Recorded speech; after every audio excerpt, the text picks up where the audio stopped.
Bien, ¿qué tal? Buenas tardes. Yo sé que hoy va a hablar de teatro del Siglo de Oro, ¿no? Y después voy a hacer la lista de los lauros y logros académicos que es usual en estas presentaciones, pero si fuera solo por mí, yo estaría acá por ser un completo admirador, un fan absoluto y un cholulo del autor de la novela del 19, del parto a la crisis de una ideología, que cuando yo era un joven estudiante interesado igualmente, ¿no?, por la literatura española contemporánea y por la teoría literaria, me demostró que no eran territorios tan separados, al menos en España, como hasta ese momento a mí me había parecido, ¿no?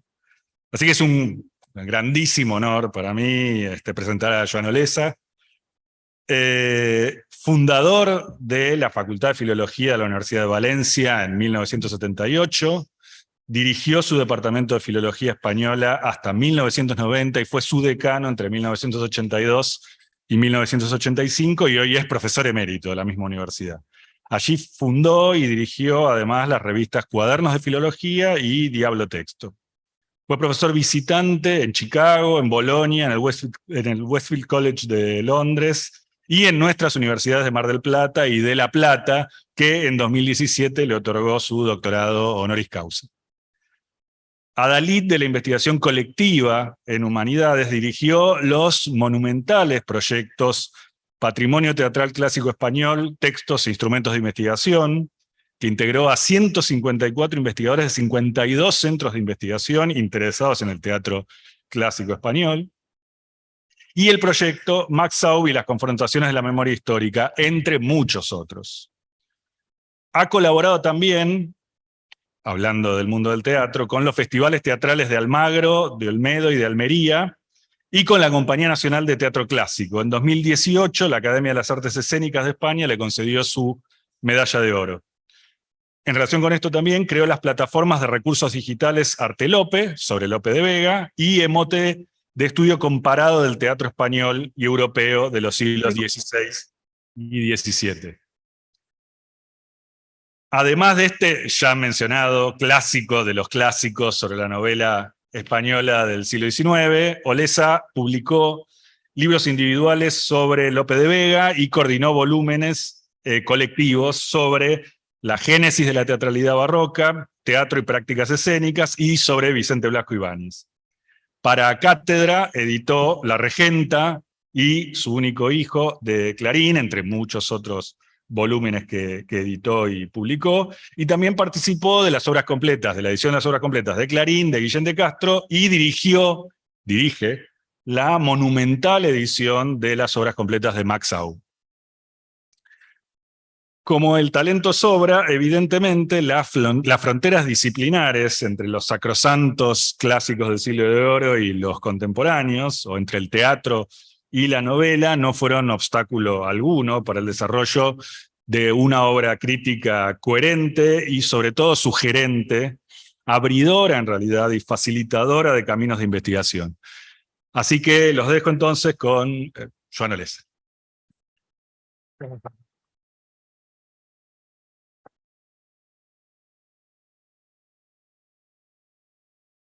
Muchas gracias, Modelo, por favor, por tus palabras.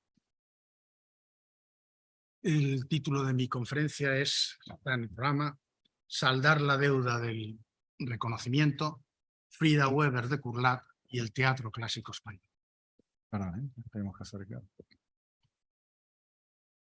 Cuando me llegó la invitación para participar en la celebración de vuestro centenario, mi memoria me trajo al presente aquellos maestros vinculados al instituto que influyeron en mi formación, pero cuya enseñanza presencial nunca pudimos gozar en una España de la que se habían alejado los Américo Castro, Agustín Millares Carlo, Amado Alonso. También me llegó a la memoria de aquellos otros que aportasteis desde el lado de acá y que conocimos y admiramos por su obra, como María Rosalida de Malkiel, Ana María Barrenechea, Enrique Anderson Hilbert, Daniel Devoto, o con quienes años más tarde hemos podido tratar personalmente, como Germán Orduna o Melchora Romanos. Con todos ellos me unía aquel sentimiento que Goethe definió una vez como afinidad electiva. Si finalmente elegí el legado de Frida Weber, de Curlat, para participar en vuestro centenario,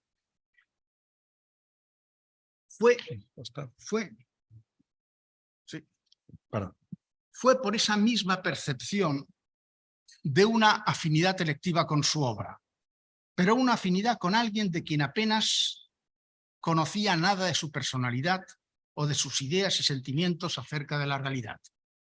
Ha sido, pues, una cita a ciegas, el reconocimiento de lo que Josefina Cuesta, una historiadora española actual, parafraseando a Goethe, rebautizó como una autoridad electiva.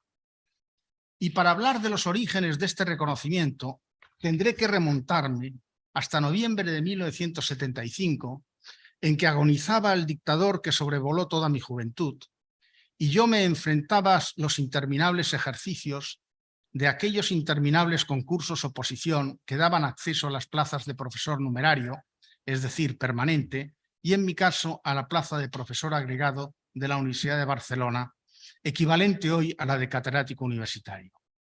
Estábamos ya en los últimos ejercicios, que entonces solo se podían celebrar en Madrid, y en las semanas anteriores habían ido cayendo en las distintas pruebas los otros candidatos. Solo quedábamos dos. Mientras realizábamos la penúltima prueba, por las ventanas del Consejo Superior de Investigaciones Científicas se filtraban los gritos, los cánticos, las consignas de los militantes franquistas congregados en la vecina iglesia del Cristo de Medinaceli. Arriba España, Franco, Franco, Franco, presente.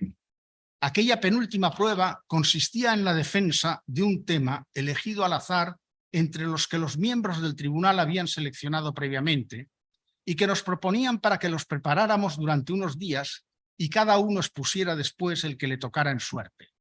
Solían ser temas de investigación muy especializados, con escasa bibliografía y de nada fácil acceso en aquella época en que ni Internet ni las bases de datos existían y en que encontrar un artículo, un libro o una tesis de doctorado defendida en cualquier universidad del mundo requería previamente una investigación policíaca y conseguir después, una vez identificado el documento, acceder al mismo.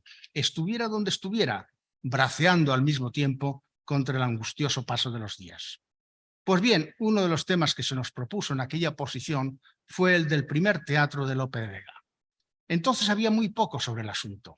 Faltaba por descubrir muchas de las piezas de los dramaturgos de transición que hoy conocemos y ni siquiera estaba construido el objeto de investigación primer teatro de o primer Lope, pero sí había, entre la mucha hojarasca inservible, un antecedente relacionado con el tema en el libro del hispanista italiano Rinaldo Froldi, Il teatro valenzano e le origini della commedia barocca, publicado en Pisa en 1962. Finalmente, el tema no salió en mi sorteo y tuve que exponer otro muy distinto, algo sobre aspectos formales del romancero, creo, aunque no estoy muy seguro tantos años después. Si he traído aquí a colación este episodio de mis años jóvenes, es porque aquel ansioso rastreo de un tema desconocido provocó consecuencias insospechadas.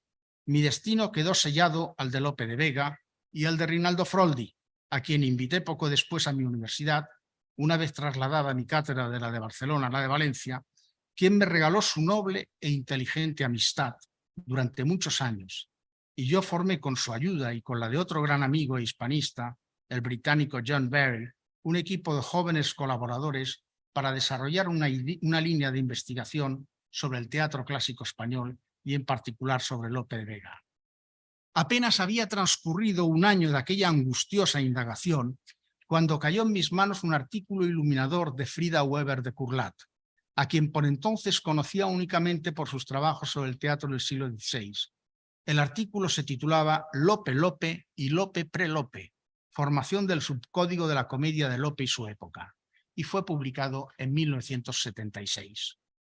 Hablar del pasado de uno, desde el presente, muchos años después, tiene algo de aquello que, probablemente con un exceso de retórica, dijo Paul de Man de la autobiografía, que es como hacer hablar a un muerto, o mejor, como prestarle tu voz de hoy a alguien que ya no la tiene, tu yo de ayer, con el consiguiente efecto de desfiguración. Afortunadamente, el trabajo intelectual suele dejar marcadas las huellas de sus pasos, o como el niño Hansel va dejando piedrecitas en el bosque que la luna hará relumbrar para que encuentre el camino de vuelta al pasado. Y así, en un trabajo titulado El nacimiento de la comedia, estado de la cuestión, que presenté unos años después, en 1992, dejaba constancia del eco todavía fresco de los ensayos de Froldi y de Weber de Curlat. Me cito: a principios de los 80 escribía: una serie de trabajos desarrollaron las vías abiertas por Rinaldo Froldi o Frida Weber de Curlat y sometieron a lo que yo no dudaría en llamar una profunda revisión el papel jugado por Lope en la formación de la comedia nueva. Sus respectivos ensayos y los que les siguieron fueron interpretados por mí de acuerdo con la necesidad de descomponer una imagen global y uniforme del teatro de Lope, repetida de generación en generación, y que se fundamenta sobre un corpus muy limitado, y siempre el mismo, de dramas de la honra y de comedias de capa y espada, que ha impedido captar las diferencias en el interior de este teatro. Fin de la cita. No, perdón, continúa la cita. A la altura de 1992, eso lo escribía en 1992, lo que más me interesa es recuperar la pluralidad de una dramaturgia que no fue uniforme, ni estética ni ideológicamente, que pasó por etapas diferentes y que respondió con géneros diferentes a funciones diferentes y a gustos o expectativas diferentes. Me atrevería a decir que es preciso descentrar el discurso crítico elaborado sobre Lope y la comedia, desafiar una historia teatrada y cuyos fundamentos ni siquiera hemos problematizado. Y si en esta dirección interpreté entonces el trabajo de Frida Weber de Curlat, más en beneficio de mis intereses que de los suyos, probablemente, los ensayos que conocí posteriormente, firmados de su mano, me ratificaron en mi idea. Frida Weber había llegado tarde al teatro de Lope de Vega y a la comedia nueva. Llegaba desde el siglo XVI, desde el estudio del teatro preclásico español, con su dedicación temprana a Fernando González de Eslava primero y a Diego Sánchez de Badajoz después, que la ocupan desde los últimos años 40 hasta principios de los 70, pero con un interés predominantemente lingüístico, fiel a su escuela filológica de procedencia, el de la caracterización de sus idiolectos escénicos, el sayagués, las fórmulas de juramento, los portuguesismos, el habla de los negros, recursos todos ellos cómicos de ese teatro del XVI. A Lope de Vega y la comedia nueva no se dedica a entrar de lleno hasta bien entrados los 70. Los trabajos que configuran toda una nueva metodología de análisis sobre la comedia nueva y el papel jugado en ella por Lope, 7 artículos y una edición, se concentran en muy pocos años, entre 1975 y 1977, apenas 3 años entre los últimos de su vida, o si se quiere 5, si añadimos la coda final de aquel artículo de 1981 que cierra su investigación y no sé si su biografía intelectual, y con el que parece querer anudar sus estudios más recientes con los dedicados al siglo XVI, titulado Elementos tradicionales prelopescos en la comedia de Lope de Vega.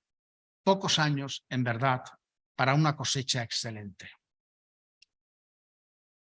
En estos 7 ensayos, y en su edición de Servir a Señor Discreto de 1975, Frida Weber se afana no solo en ofrecer los resultados de sus estudios sobre Lope de Vega, sino también los fundamentos de una concepción teórico-metodológica que divergía severamente de los presupuestos historicistas de la Escuela Filológica Española, en que se había formado con Amado Alonso y al fondo siempre con la figura tutelar de don Ramón Menéndez Pidal, en el que sin duda es el más ambicioso de estos trabajos, titulado Hacia una morfología de la comedia del siglo de oro, el 76, dedica un extenso primer capítulo a la fundamentación teórica y metodológica.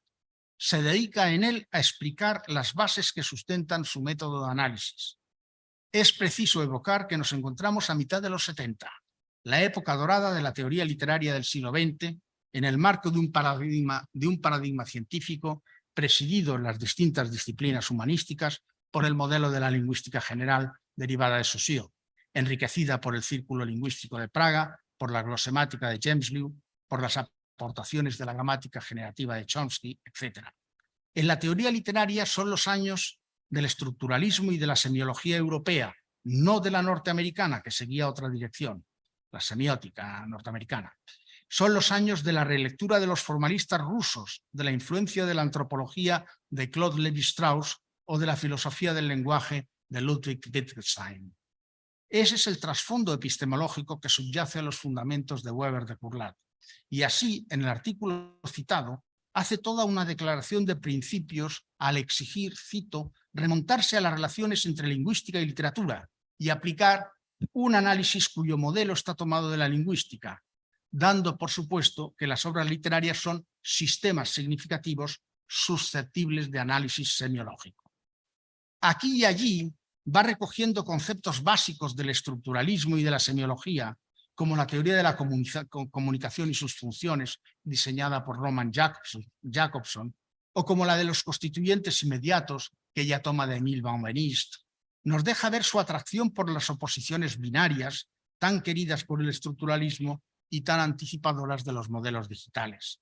En su análisis del perro del hortelano y para tratar de las pasiones socialmente desiguales en el teatro de Lope de Vega, Frida Weber articula distintas oposiciones binarias, la de noble versus villano, la de riqueza versus pobreza, o la de la igualdad versus desigualdad de los amantes, que genera a su vez, cada una de estas oposiciones genera otro, esta genera a su vez la de la desigualdad real frente a la desigualdad aparente.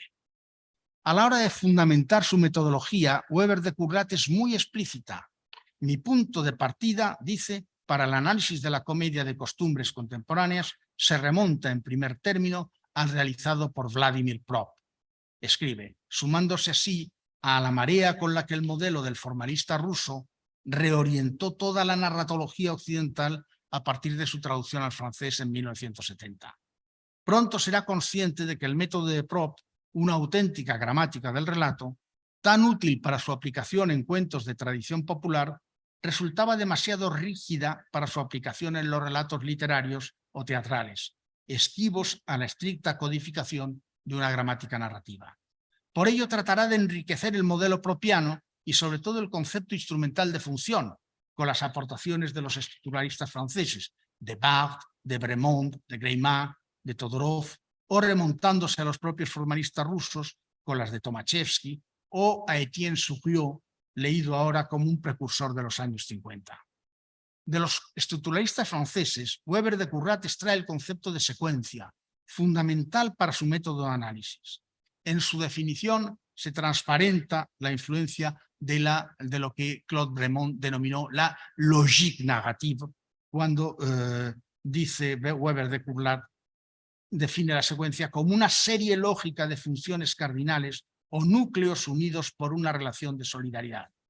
O cuando establece que, a diferencia de Prop, las funciones no siguen un orden obligado, sino que tienen libertad de combinación dentro de las secuencias, de que puede haber omisiones o permutaciones de ciertas funciones y de que las secuencias elementales, que se siguen unas a otras según una lógica narrativa, pero que no tienen un orden preestablecido como el que elaboró Prop, pueden insertarse en sucesivas secuencias complejas como las frases simples en frases progresivamente más compuestas, a las que Weber de Curlat, siguiendo a Barthes, prefiere llamar macrosecuencias. Cito, en cierto sentido, reflexiona, este concepto de secuencia trasciende al de función y lo reemplaza.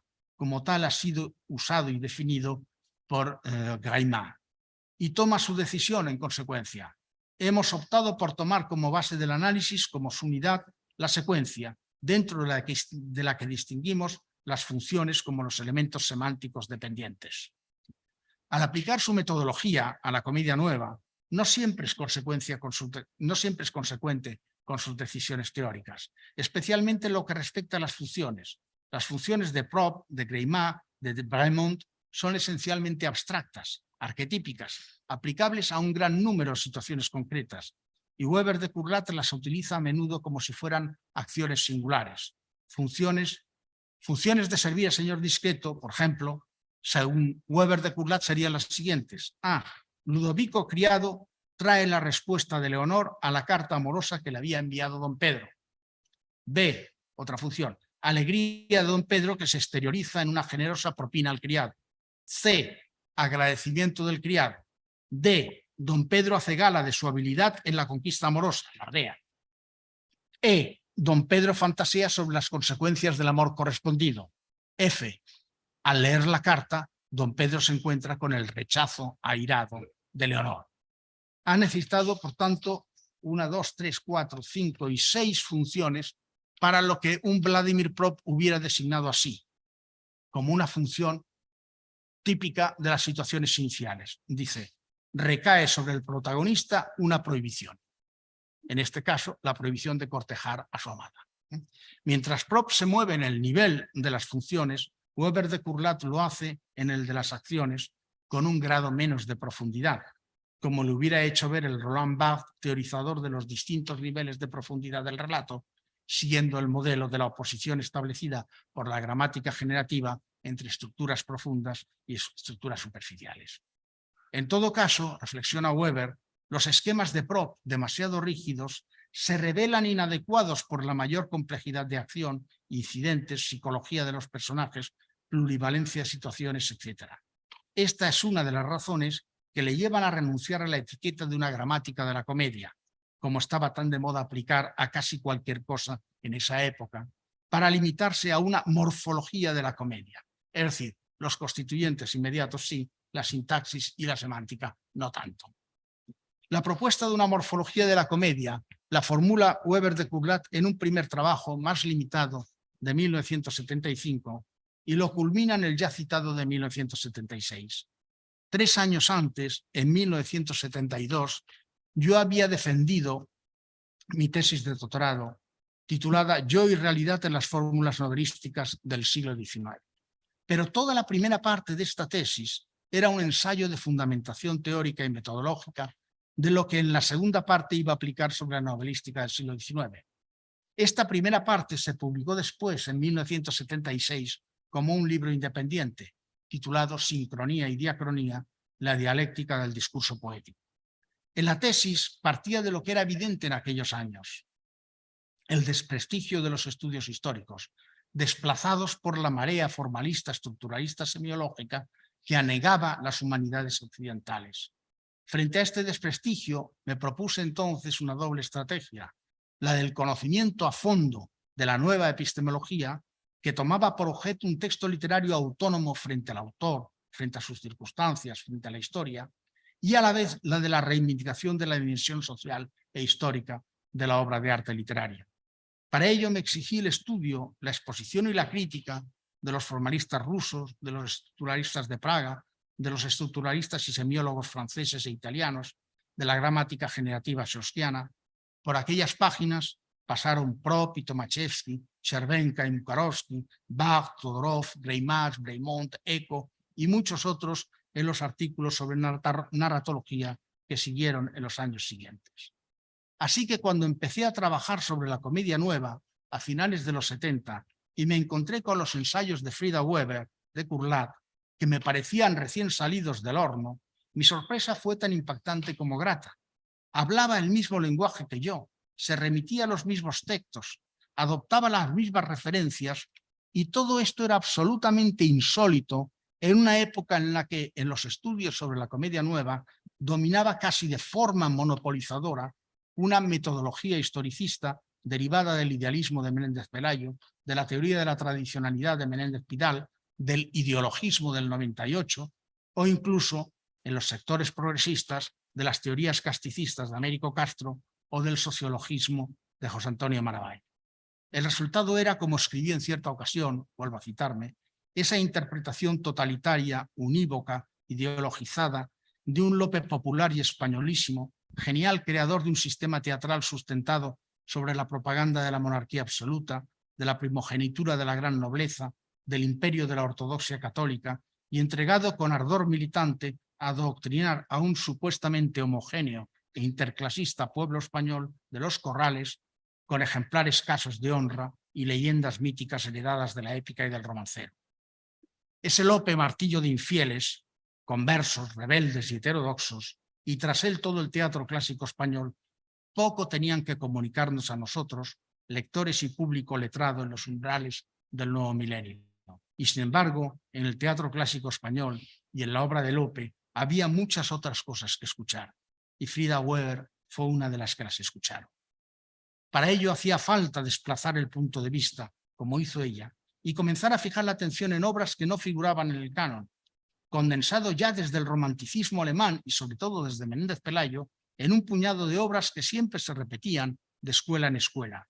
Los trabajos de Frida Weber se centran en obras como Amar, Servir y Esperar, El perro del hortelano, El sembrar en buena tierra o El servir a señor discreto, y otras no menos extracanónicas entonces, como las primeras de Lope, y se centran en los subgéneros de la comedia palatina y la comedia urbana, el primero ignorado o directamente desdeñado por el canon, el segundo caracterizado como comedia de costumbres contemporáneas o comedia de capa y espada, admitido con una cierta condescendencia y en todo caso con un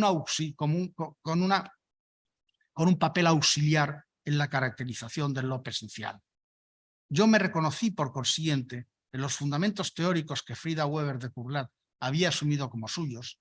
Mi diferencia fundamental es la que ya se establecía en el libro Sincronía y Diacronía, la reivindicación de la dimensión social e histórica de la obra literaria, la búsqueda de un método que fuera capaz de asumir la autonomía estética de la obra literaria, lo que obligaba a una metodología de análisis desde dentro de la obra,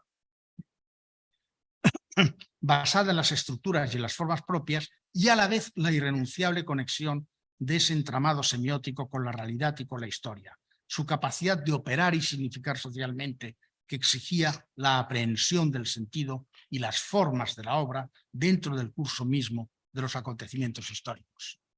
Influido no solo por el estructuralismo francés o checo, sino también por la historia social de la literatura de un Arnold Hauser o un Ernst Fischer, por la sociología estética de Georgi Lukács, de un Theodor Adorno, de un Antonio Gramsci, de un Lucien Goldman, de un Galvano de la Volpe, y algo más tarde por los ensayos de un Frederick Jameson o un Terry Eagleton, de un Michel Foucault o de un Hans Robert Jauss, buscaba el camino capaz de romper con la contraposición entre una metodología sincrónica y otra diacrónica, esa contraposición establecida por Saussure previamente a decantarse por la sincronía en detrimento de la diacronía.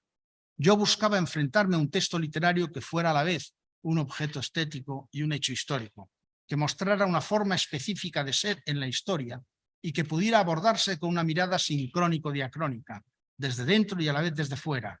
Así nació, por ejemplo, para mis estudios sobre el teatro clásico, el concepto de práctica escénica, dentro del cual el texto era el constituyente específicamente literario, entre otros constituyentes históricos sociales. Y veintitantos años después, en una base de datos como la de Arte Lope, que abarca toda la obra dramática de Lope de Vega, dispuse los datos de modo que los históricos, los pragmáticos y los netamente literarios pudieran conjugarse libremente, de acuerdo con los intereses del investigador.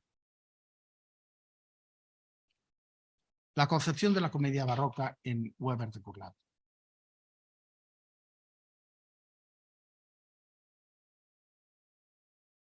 Asentados los fundamentos teórico-metodológicos, se abre paso en la obra de Frida Weber una precisa concepción de la comedia barroca. Aquí la bibliografía crítica que le sirve de apoyo se desplaza desde los teóricos estructuralistas franceses a los estudiosos anglosajones, tanto británicos como norteamericanos. De entre todos ellos es notable la influencia de Bruce Wardroper, auténtico innovador en el estudio de la comedia, según Weber de Curlat, seguido de cerca por Alexander Parker. En todo caso, y de nuevo, Frida vuelve a distanciarse de la tradición historicista española, a la que acude sobre todo para la consulta sobre aspectos eruditos sobre tal o cual comedia, quizá con la excepción del exiliado Diego Marín, a cuyo ensayo sobre la intriga secundaria en el teatro de Lope de Vega se adhiere repetidamente Frida Weber. En su concepción resulta fundamental la importantísima afirmación de Bruce Wardroper sobre el ilusionismo como ingrediente del barroco que el público buscaba en este tipo de obras. Esto es en las comedias mal llamadas frívolas, que demuestran que la vida humana es una ilusión y para ello se da un notable juego de realidad e ilusionismo. Argumento que Frida Weber utiliza para descartar la visión alternativa de la comedia como instrumento de crítica social o vehículo de actitudes ideológicas inconformistas. Y resulta asimismo fundamental para ella el concepto de convencionalidad en el sentido que le da Alexander Parker, el del conjunto, cito, de los contenidos convencionales compartidos entre el autor y su público. Una especie, interpretando a Frida, una especie de consenso social de base que subyace a todo a modo de sustrato en todas las comedias. Para esta concepción, además, es determinante tener presente la existencia de subgéneros que determinan distintos enfoques y oponerse a los estudios que en casos como los de Vincent Aubrun, a quien cita repetidamente, o Margarethe Nevels, se afanan en considerar la comedia lopesca como un todo, desentendiéndose del problema teórico de su clasificación. Cierre de cita. Frida Weber se apoyará en la clasificación de la comedia nueva de Diego Marín, basada en la distinción entre comedias con intriga secundaria y sin ella, lo que supone dividirlas en dos grandes bloques. Cito, el de aquellas comedias que solo buscan deleitar, entretener, distraer, y el de las que buscan una influencia más profunda de orden nacional y religioso. Resulta curioso constatar cómo, a pesar de esta idea de la comedia como puro entretenimiento, Weber de Curlat se decantó claramente por su revalorización. Frente a la desacreditación crítica de Vincent Aubrun, y de acuerdo con críticos como Bruce Wardroper, que habían apostado por esa comedia. Y esta comedia, sea palatina o urbana, la concibe Frida Weber como teatro no aristotélico, o sea, presentación de casos en los que el autor no se siente partícipe, sino que presenta como tales, como casos. Esta condición de la comedia como exploración abierta de casos y no como sistema cerrado doctrinario, se aproximaba bastante a mi propia visión del discurso del teatro de Lope como un discurso emanado de una filosofía relativista y casuística que por entonces se extendieron por Europa desde Montaigne hasta los ideólogos jesuitas, con gran pesar del pensamiento sustancial de un Pascal en sus Lettres provinciales y de la doctrina jansenista. En su morfología, Weber define la comedia, en su edición de Servir al Señor Discreto, como una organización de secuencias constituidas por contenidos convencionales, es decir, aceptados por el auditorio, compartidos entre el autor y su público, en torno a un eje cuya validez está precisamente en la originalidad. Y la estructura surge de la posición entre uno y otros, entre lo convencional y lo original.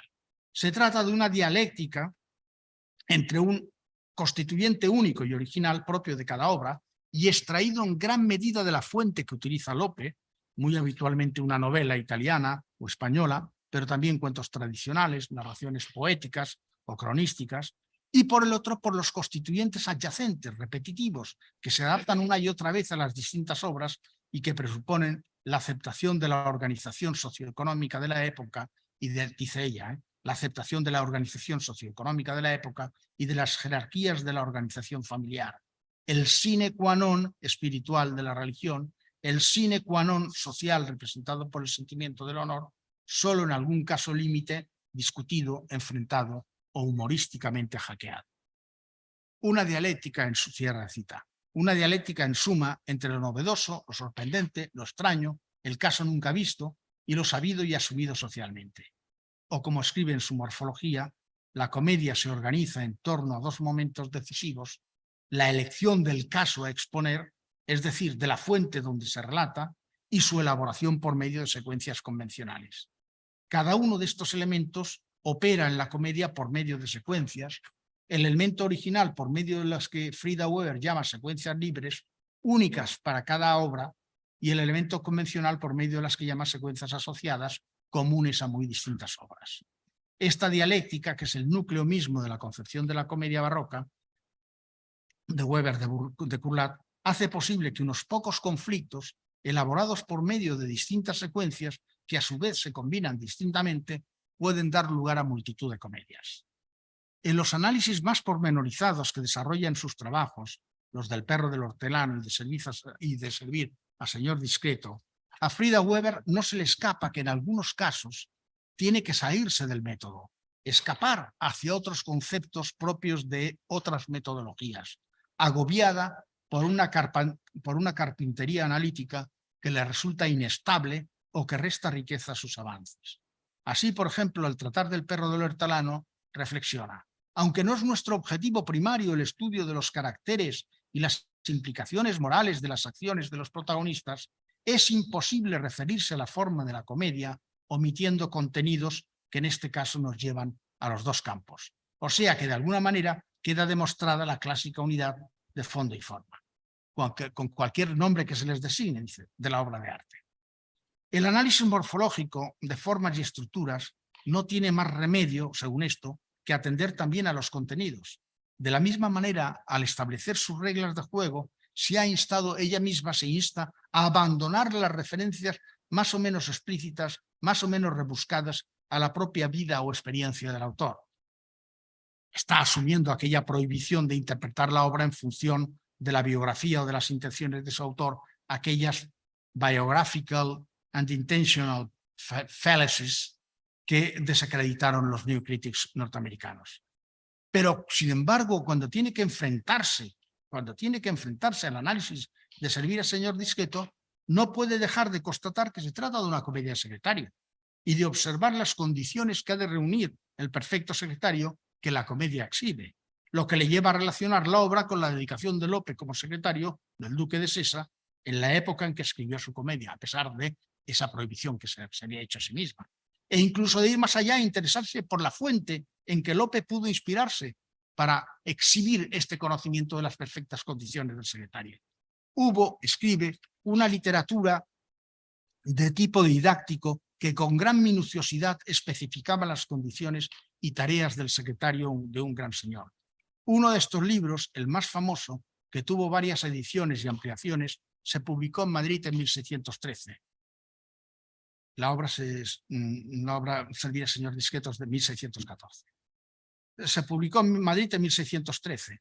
Es Dirección de Secretarios de Señores de Gabriel Pérez del Barrio Angulo, para el que escribieron versos laudatorios, entre otros, el licenciado Pedro Soto de Rojas, Cervantes, Espinel y Lope de Vega, que escribió 4 quintillas.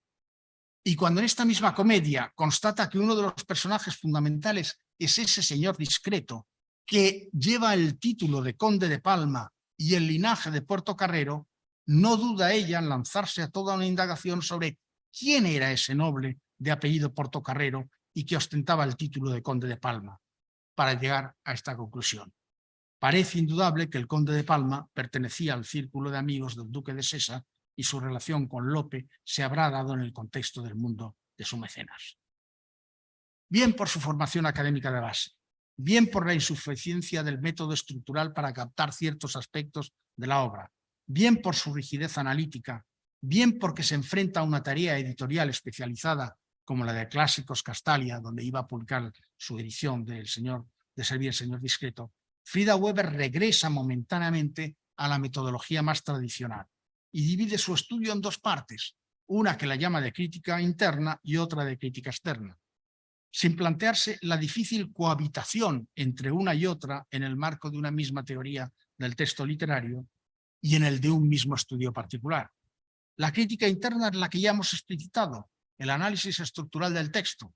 La crítica externa atiende, en cambio, al entorno factual del autor y su obra. Pero no porque se interese por las relaciones de Lope con la nobleza, más allá de las puras constataciones biográficas, o por las crisis que afloran, no se interesa tampoco por las crisis que afloran entre secretarios y señores en obras como El perro del hortelano, El perseguido o El mayordomo de la duquesa de Amalfi. Lo que atrae su atención no es el sustrato de relaciones sociales que puedan dar sentido a esas obras. Las conexiones con las causas y los efectos históricos de producción y recepción de la obra no le interesan. Si indaga en el linaje portocarrero, por ejemplo, no es para asumir o descartar que Servir al señor Discreto puede ser una comedia genealógica, es decir, hecha por encargo, sobre el linaje portocarrero y plantearse lo que la obra pueda tener de encargo y de servidumbre interesada, sino como un dato. Lo que le interesa es que es un dato que puede afinar la datación de la obra. Lo mismo que si se preocupa, que es de 1614, y ella está leyendo el manual aquel para secretarios en 1613. Lo mismo que si se preocupa por la lectura que Lope pudo hacer de la literatura, es el mismo caso. Si se interesa por la literatura de secretarios es porque la dan la fecha de 1613. y la obra de Lope es de 1614. Con esta concepción de la comedia y con el bagaje metodológico de que se ha dotado, los intereses de Weber de Curlat se orientan hacia las comedias y no hacia las tragedias ni las tragicomedias. Los únicos análisis monográficos que tuvo tiempo de elaborar se dirigen o bien hacia una comedia palatina, como El perro del hortelano, o bien hacia comedias urbanas, como Amar, servir y esperar, o Servir al señor discreto. Y lo justifica en 1977. Son comedias en las que se puede verificar una hipótesis de partida. Cito: el contenido psicológico, las situaciones creadas, las fuerzas de la acción, etc., varían de acuerdo con los ejes espaciales y temporales de una comedia. España se opone a no España y el presente, lo actual, se opone a la historia pasada con variantes de segundo orden respecto del pasado lejano o pasado inmediato. En las comedias urbanas nos encontramos con España, con las grandes ciudades, Madrid, Sevilla, Valencia, Toledo, que Lope conocía bien, o con pueblos como Manzanares, Illescas, Getafe, y nos encontramos en el presente del país. En las llamadas comedias palatinas, sigo citando, en cambio, el eje especial es no español. Podemos estar en Francia o en Transilvania, en Albania o en Hungría, y no existe además una clara precisión temporal. Por lo que el poeta, y esa es una conclusión importante, innovadora de Frida, por lo que el poeta se permite libertades que son posibles por esta fijación no española: traiciones, engaños, falsas acusaciones, amenazas de muerte, muertes decretadas por un príncipe arbitrario que luego se arrepiente, amores que implican amplia desigualdad social y que terminan en feliz matrimonio, etcétera, etcétera. Si nos detenemos ahora por un momento en las comedias palatinas, el trabajo de Frida Weber de Curlat resulta pionero, pues como ella misma dice, se trata de obras que no hace muchos años parecían totalmente anómalas dentro del canon de la comedia lopesca, como El perro del hortelano, y si recientemente las han reivindicado críticos anglosajones como Bruce Wardroper, como Royston Jones o Jack Sage, todavía necesitan, dice ella, un replanteo dentro de las coordenadas tipológicas que hemos establecido. Ya ello se entrega Frida Weber con su análisis del perro del hortelano. Dentro de esta obra, en la que son muchas las inversiones de las normas de una sociedad cortesana, ella nunca dice las subversiones, pero como se verá se parece mucho. Frida Weber se centra en buena medida en el tema de las pasiones socialmente desiguales, que no son privativas de las comedias palatinas, sino que se encuentran en bastantes otros géneros. Y si primero distingue las comedias en que la desigualdad es solo aparente de aquellas otras en que es verdadera, acaba centrándose en los desenlaces de todas ellas.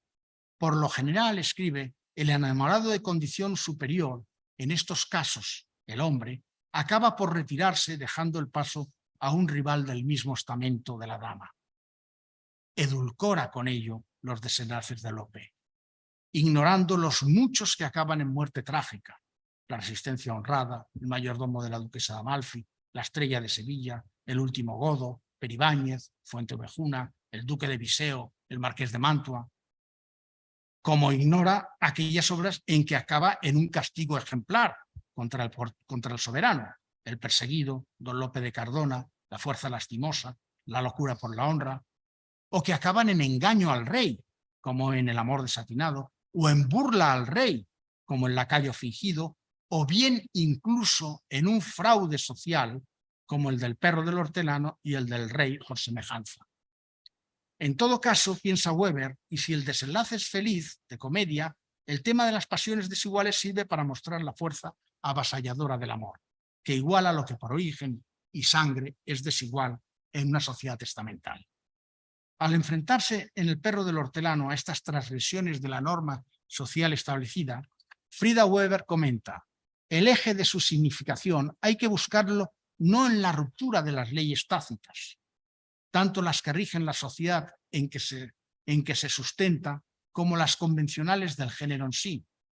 No hay que buscarla tampoco en la supresión ocasional de dichas leyes, sino en su inversión, que es una forma de acentuación o énfasis. La mentalidad conservadora de Frida Weber le lleva a reconvertir lo que podría ser considerado como transgresión en reafirmación de las normas, al poner de relieve la desmesura de un desenlace fraudulento. Y a partir de este momento todo su análisis de la comedia no era sino ratificar esa teoría de la inversión mediante toda una colección de inversiones. Inversión de su decoro social es que la condesa perezca por el amor de un criado. Inversión es que una dama tan noble y discreta se arroje tan presto a darle a entender su amor a su secretario como reflexiona él escandalizado. Inversión es que la condesa le dispute el amante a su criada. Inversión es que los celos precedan al amor y que no sean consecuencia de él. Inversión de las leyes del género es que el argumento se constituya no sobre acontecimientos, sino sobre sentimientos y actitudes psicológicas. Y sobre todo es inversión a la vez sintagmática y paradigmática, por darse simultáneamente en la intriga y en las leyes del género, ese desenlace en el que una escena final tan convencional como es una anagnórisis se reconvierte en una parodia de la anagnórisis. Es una anagnórisis mentirosa en la cual quien es un secretario es reconvertido en hijo y heredero de un conde, del conde Ludovico, y por tanto en igual en rango a su dama, la condesa de Belflor, gracias a las mentiras y pantomimas del gracioso. Sin dejar de ser lo que es, Teodoro pasará a ser aceptado por otro muy superior socialmente a lo que es, como consecuencia de un fraude burlesco aceptado por todos los que hacen de público de la escena, correlato del público que contempla la comedia. La honorabilidad social será así el premio de una farsa. Pero es solo una inversión, dice Frida. Frida Weber es plenamente consciente de la dosis de transgresión de este desenlace, buscada por su autor además. Dice, Lope, dice Frida, pudo haber seguido el camino novelesco trillado y convencional, que hiciera coincidir al secretario, a Teodoro secretario, con Teodoro desaparecido, con el hijo que se llama Teodoro del conde Ludovico, hijo del conde, con lo que la comedia hubiera entrado de lleno en el grupo de aquellas en que la desigualdad de los enamorados es solo aparente y al final resulta que son iguales. Pero eligió el camino original distinto, dice Frida Weber, tanto más cuando hace que Teodoro le declare la verdad a la condesa de Belflor y en su confesión oímos, digo yo, la voz del propio Lope cuando le confiesa en la intimidad a la condesa de Belflor que él sigue siendo hijo de la tierra y no he conocido padre más que mi ingenio, mis letras y mi pluma, por lo que no está dispuesto a engañarla, dice Teodoro, y prefiere marcharse lejos a España. Pero ella está encantada con la farsa representada y lo retiene para sí, ahora vencidas todas sus vacilaciones y plenamente dispuesta a casarse con su criado, aunque sin que nadie se entere, que es un criado. Lo que en el drama palatino, el mayordomo de la duquesa de Malfa, que es literalmente paralelo a este, pero allí el amor de la duquesa de Amalfi con su secretario le costó a la duquesa, a su marido criado y a los hijos de ambos la muerte trágica, la muerte violenta. Aquí se transforma, sin embargo, en triunfo del amor. Frida Weber considera que es una situación moralmente condenable por su utilización parcial de la mentira. En verdad, cínica mezcla de verdad y mentira, dice. Pero prefiere no ver lo que hay de ruptura de las convenciones sociales. Se conforma con señalar que el desenlace crea un elemento original de ilusionismo y lo atribuye a las reglas del género palatino. La invención de una farsesca genealogía se explica por tratarse de una comedia palatina situada en Nápoles. Un tipo de comedia que aleja lo que ocurre del hic et nunc del autor y su público.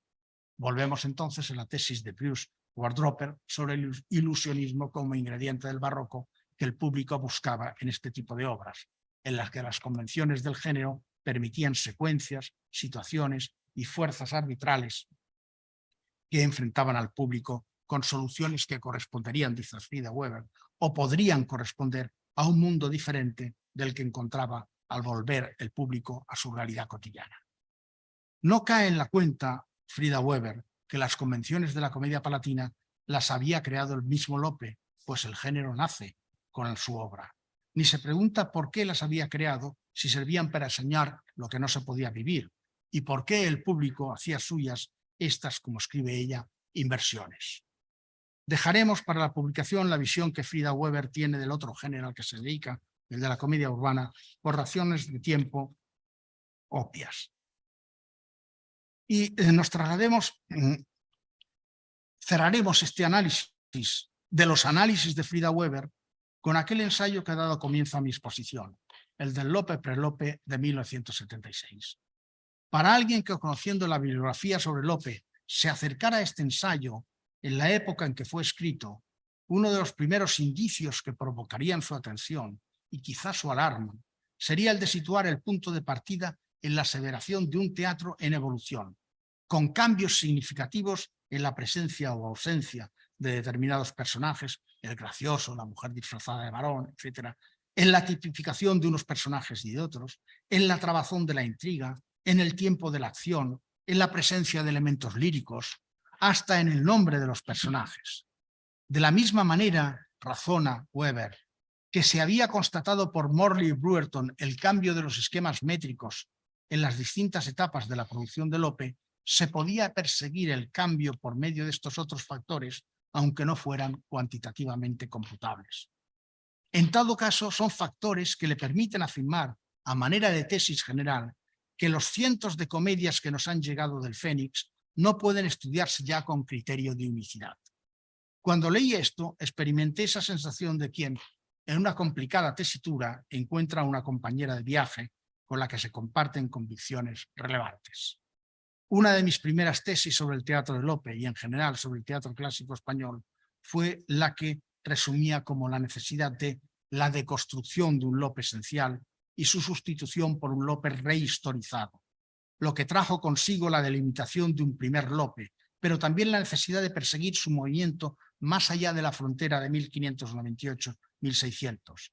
En el fondo, y aún sin haber leído en aquellos primeros años 80 la obra de Foucault, mi enfoque tenía bastante que ver con aquella crítica en la arqueología del saber a las historias casi inmóviles de la mirada y con su convocatoria a explorar las transformaciones frente a los, estoy citando a Foucault directamente, frente a los fundamentos que se perpetúan, a prestar, decía Foucault, una atención cada vez mayor a los juegos de la diferencia, a no considerar las discontinuidades como el obstáculo a superar por el historiador, sino como un factor privilegiado de su práctica.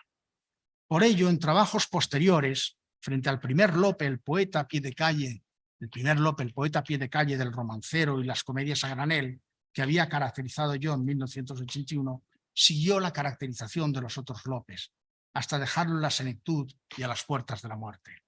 Y de la misma manera también, y movido por la misma lógica, diversifiqué mis estudios de los distintos géneros teatrales manejados por Lope y pude comprobar el diferente recurso a unos géneros y otros y la distinta significación que estos géneros iban adquiriendo en las distintas etapas. Esta es quizá una de las encrucijadas donde más se separan los estudios de Frida Weber y los míos. Ella anunciaba el principio general de la diversidad de Lope. Preveía algunos de los procedimientos por medio de los cuales el teatro de Lope iba evolucionando e incluso detectaba aspectos propios de la primera época que no se repetirían después, como la impregnación de algunas de estas obras por temas y motivos del cuento maravilloso. Pero casi de inmediato restringió su búsqueda. En lugar de desvincularse de un Lope homogéneo e inalterable, afirmó que Lope muy temprano alcanzó lo que llamamos la fórmula de la comedia. Esto es, que hubo muy pronto un Lope maduro, un Lope esencial, lo que ella llama un Lope, que ya no se movería de sus posiciones. En consecuencia, toda su preocupación por deconstruir la unicidad con la que se ha juzgado Lope se reorientó a estudiar los brevísimos pasos que Lope siguió antes de conseguir su fórmula gramática madura. El periodo en que Lope todavía no era Lope, en que hay que hablar de un Lope pre-Lope. Su interés se redujo, pues, a unos años en los que su producción es muy insegura, la que abarca entre el ocasional, muy ocasional comienzo de 1579 y el año de 1590, época en la que Frida Weber va a buscarlo únicamente en tres obras: Los Hechos de Garcilaso de la Vega, Las Ferias de Madrid y El Príncipe Inocente. Entonces comprueba que solo dos de estas tres obras son plenamente pre-Lope, y la otra, la que con seguridad se fecha en 1590, El Príncipe Inocente, es ya una obra de transición, una verdadera comedia palatina en la que bastantes de los rangos del Lope están ya presentes. La tesis de la diversidad de Lope se reconvierte entonces en la tesis del aprendizaje de Lope en 2 obras y media. Y cuando entre ellas tropieza además con una de esas 2 obras y media, cuya diferencia no puede justificarse por síntomas de inmadurez o de aprendizaje, como es el caso de las Ferias de Madrid, sino que se queda ella totalmente sorprendida por el escandalosamente irreverente desenlace del sacrosanto conflicto de la honra, que en lugar de castigar a la mujer adúltera, sorprendida además en pleno festejo, hace que el padre, responsable de la honra de su hija, mate al marido cornudo, pues con buena lógica de padre, si el marido está muerto, ya no hay deshonra. Frida Weber la declara fuera del proceso de aprendizaje. No está en la línea que conduce a la fórmula de madurez. Es una excepción a la regla, o tomando una metáfora de la lingüística general muy en boga en la época, sobre todo después de la irrupción de Chomsky, la define como una obra agramatical. No ha sido generada por la gramática de la comedia. Mi punto de vista inicial fue bastante diferente. Traté de delimitar la etapa que llamé del primer Lope, la que abarca todo el final del reinado de Felipe II, que es la de la eclosión de la comedia nueva, la de la profesionalización de las compañías de actores, la de la construcción y organización empresarial de los teatros, la de la aparición de los primeros dramaturgos profesionales, y en la que la producción dramática de Lope se caracterizaría por unos textos, unos géneros, una técnica teatral, es decir, por un tipo de espectáculo y de texto distintos a los que utilizará tras la frontera de 1598-1600. Y si Frida Weber hubiese examinado algunas otras obras, habría detectado probablemente todo un grupo de comedias fechadas aproximadamente entre 1585 y 1602 con características muy similares a la Feria de Madrid, las que en su momento yo llamé comedias de pícaros, comedias del mundo celestinesco, de prostitutas, rufianes, soldados, alcahuetas, pícaros, comedias como La ingratitud vengada, como El caballero del milagro, como El galán o rufián Castrucho, como El caballero de Illescas, como El anzuelo de Fenisa, probablemente la última de este subgénero. Hoy en día, el subgénero ha sido reconocido por la crítica académica, se hacen tesis y doctorados sobre este subgénero, las comedias picarescas, y recuperadas sus obras para la representación. El anzuelo de Fenisa, por ejemplo, se ha representado en los últimos años varias veces. Y no se trata de una anomalía gramatical, como pensaba Frida Weber, sino precisamente de esa tendencia que caracteriza al primer Lope, con la amplia variedad de subgéneros que ensaya y que le diferencia de otras etapas posteriores, en que la fórmula de comedia picaresca dejará de utilizarse, como dejarán de utilizarse otras como la comedia pastoril o la comedia caballeresca. Es hora de recoger velas. Al acabar los años 70, yo me había convertido en un atento lector de las publicaciones de Frida Weber de Curlat. En la década siguiente se iniciaría una profunda renovación de los estudios sobre el teatro clásico español y la obra de Frida Weber pasaría a ser considerada una pionera en determinados aspectos de la misma. Frida Weber no pudo continuar esos primeros pasos. La muerte la esperaba a la vuelta de la esquina y no fueron años nada fáciles. Después de tanta tragedia como vivió Argentina, todavía resuenan las palabras que dejó escritas en aquel homenaje al Instituto Amado Alonso en su cincuentenario, firmadas el 30 de mayo de 1974. Replicaba allí a las autoridades que accedieron al poder en 1973 y que combinaban a la revista Filología a desaparecer o a cambiar de carácter por tratarse de una revista de erudición elitista y reñida con las urgentes tareas culturales de un país en vías de descolonización. Cierre de cita. Las palabras de Frida Weber no pueden venir más a cuento de la exposición que acabo de hacerles a ustedes. Si dependemos, decía ella, de los trabajos realizados en otros lugares, a su vez nuestros trabajos han servido y servirán para ser empleados, discutidos o modificados por otros investigadores en los mismos campos en cualquier ámbito del globo. Ese es el modo de construirse la ciencia. El trabajo de investigación en todos los dominios del saber humano es el fruto de la colaboración. No podría estar más de acuerdo. Y si Frida, dejadme que ahora al final la llame así Frida, Dejaba deslizarse el temor de que el instituto que ella había dirigido dejase de existir después de aquellos primeros 50 años. Los actos de estos días vienen a disipar este temor. El instituto y la revista siguen en pie, con 100 años de vida. Quienes los quisieron abolir, no. Y quienes vinieron inmediatamente después, tampoco. Yo he venido a Buenos Aires, como ella imaginaba, a saldar mi deuda de reconocimiento con el instituto, con Frida, con su legado y su memoria. Quizá alguien recuerde estas palabras en el próximo centenario del instituto. Gracias.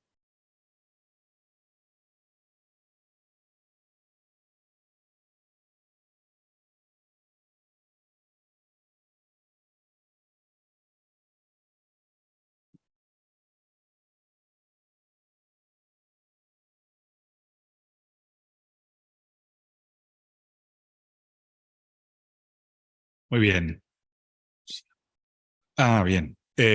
Si alguien quiere hacer alguna pregunta o comentario o crítica.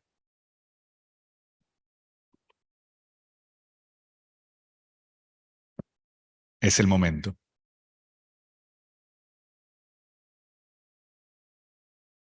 Bueno. Bien.